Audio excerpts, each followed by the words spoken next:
experience some low water pressure, and a lot of it is due to elevation. We are still working on water main breaks throughout the city. The list that you see every day that's through the media release, those are calls that have been received in our 311 system, but they have not been confirmed yet. But you do see a list of confirmed repairs that our water maintenance crews have made. I want to take this opportunity to, first of all, say thank you to our water operators, our water staff, personnel at our plants, and to our water maintenance staff and the rest of the Public Works Department during this crisis. I also really want to say thank you to the public and all of our residents. Thank you for your patience during this time. But I want to take this, another point is we're not done yet, okay? Yes, you may have got your water restored. Our total objective right now is to get the boil water notice released, lifted, but now the real work starts, where the funding that hopefully the city of Jackson will receive, either through federal appropriations or COVID-19 relief funds, we're going to utilize that money for both in our water systems and for our wastewater systems. So, we're going to utilize that money to the maximum in order to improve both the water treatment facilities, the water distribution system, and both and our wastewater collection system. So, we really hope that those funds will come very soon, and we'll be in heavy conversation with the mayor as how we'll be utilizing those funds moving forward. But once again, the work is not stopped right now. It's just now beginning. And so, we're geared up for that. As it relates to the water crisis, once again, this week, once we get the boil water notice lifted, then we can move on to really continue the work as far as stabilizing the system, either with the funding from the assistance and moving forward. So I'll take any questions right now. Dr. Williams, how did the meeting with state leaders go recently with Lieutenant Governor, the mayor? How have those been going? I thought they went pretty well. I think that they were very well receptive to our comments about our systems, both water and wastewater. There was very good discussion and dialogue and questions between both parties. So I'm very encouraged about those two visits that we had. Does every resident in Jackson now have water pressure? I know you said something about high elevation, but basically does everyone in the city now have water back in their homes? Ross, we believe so. And the reason why is we have been checking hydrants, so water is flowing through the system. Now, if you hit in a higher elevated area, and let's just take, for instance, Forest Hill Road and Shannondale, the pressure still is somewhere around 11 psi. We really want to get it up to about 2. So we still got a little bit of ways to go on that. Either if there is a water main break on your street, you're probably going to have low water pressure or no pressure until that repair gets repaired. And also, too, there are some meter issues that are throughout the city as a result of this winter storm that they're actively looking at and getting corrected. So all of those would lead toward a particular resident or business not having water. But based off of what we're seeing right now is checking fire hydrants, checking pressure, we do believe that the connections on the city service right now should have water. What are those meter issues? I'm sorry, what are those meter issues? What is it going to take to lift the boil water notice? On the meter issues, Ross, it could be that a valve is broken, spring, it could be anything mechanical as it relates to the meter. That is something that will have to be inspected by the meter tech when it goes out there. But, that's just, if you see water flowing out from the meter, it's not operating correctly. As it relates to the boil water notice, once again, we have been in contact with the health department about the requirements for lifting the boil water notice, and we have to have 2 good days of sampling.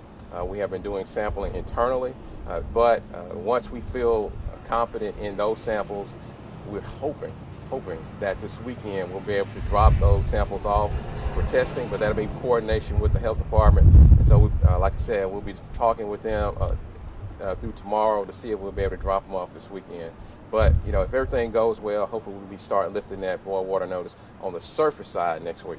Is that because of low PSI at the plant? What's causing that? No, that we have to meet certain parameters and criteria as it relates to filters at the plant. And so, you have to make sure that the samples are quality before you turn them in. And there's a whole lot of parameters that go into that. but we just have to make sure that we're doing our due diligence before we drop them off to the health department for testing. Dr. Williams, there's been a lot of talk about booster stations coming back to see if they could help with this. Would you say that if we had the Maddox Road booster station, would that have made a difference in this crisis? No, because it still would have lost pressure. So, you know, the reason for the booster station was to increase the pressure in that area so those residents that were on well, they will be put on surface. But that was taken out of surface back in 2015.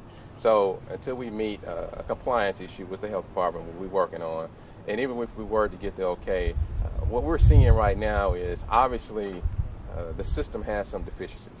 And we've got to work through that to see how we can sustain that high level of PSI throughout the entire system so that all of our residents have good quality water pressure throughout the city. I've been speaking to, I'm sorry. Dr. Williams, you mentioned about the elevation challenges in terms of South Jackson. When you mentioned some of those COVID-19 relief funds and kind of short-term projects, is there anything you are looking to prioritize in like that area of the city? Like, let's say there's an outage again that would help restore service faster despite that elevation challenge, if that makes sense?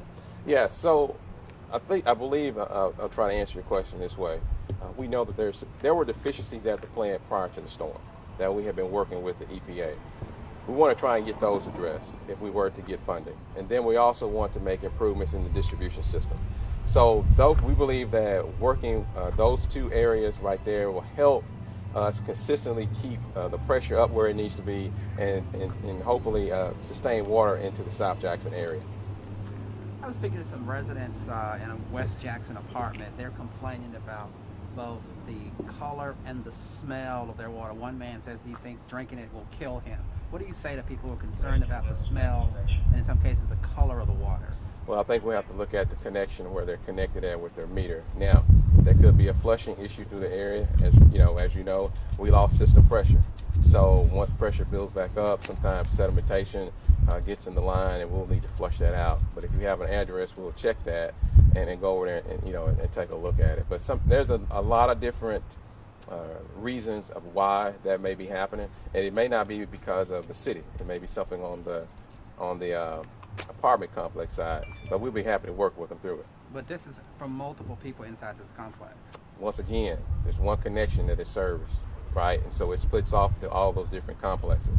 So, we'll be happy to take a look at it and work with them in any way we can. Could it be chemicals? You guys pumping extra chemicals into the water that might be causing this? No, I don't, because depending on where the location is, the way that we address our chemicals, it is to basically get to those areas either closer to the plant or out to the plant, farthest away from the plant. So there's consistency there. There can be a number of reasons why that particular issue is being caused. And, like I said, once again, we'll be happy to look into it. So if people say that because of the smell, they don't want to drink the water, what would you say to them? Well, Ross, I'm sorry, you use it for anything. Well, Ross, once again, I don't have a location where you're talking about, and there could be a lot of different reasons why there could be a smell. So what I'm asking you is give us an address and we'll take a look into it. Dr. Williams, I don't want to jump ahead too much, but if the funding does get approved, we heard from some city council members, storage water tank towers would be really, really good. But explain to me what in the system is lacking the most, and where would you want to see the money go based on what the science is telling you in this crisis? Well, I think first of all, number one, we want to address any deficiencies at the plant, and then secondly, we want to look at the distribution system. I believe if those two areas are, improved, then we can start looking at whether we need additional storage tanks. But if we don't get that addressed, first of all, the storage tanks would just be there, but we still have an issue of getting water to those tanks if they're built. I have a quick follow-up from a colleague of mine that, on that note, when you talk about the distribution system, are the valves on the pipes not exactly working, causing some of this trouble? And would that have isolated different parts of Jackson, like South Jackson, from getting the water? Very hard to tell right now. And I will say that we have found some valves that were off, and we turned them back on, so we did see some improvements in some of the storage tanks. But we've been working our way back down South Jackson, just making sure on some of the large distribution lines that those particular valves are open. But that has been an ongoing issue for several years, about valves working properly. So that's something else that we'll need to address in the distribution system itself. Do you mind, I know this is something that could take like 30 minutes, so apologies, but like, can you kind of give a brief overview of like what you're looking to address with versus like deficiencies and then going on to distribution, kind of like a brief like overview of what you're talking about there? Well, I think first of all, we want to make sure the plan is overall efficient.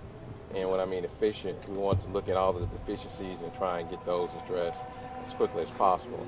And then on the distribution side, you know, there are a number of lines that need to be replaced. They're old cast iron lines that need to be replaced with new material. So, you know, we'll be looking at those, you know, coincide together and trying to make the best efforts in order to make those improvements with whatever funding that we get. Do y'all have estimates for initial funding that you're expecting? Well, you know, the mayor sent a letter to the governor for the $47 million, but that's not the panacea, right?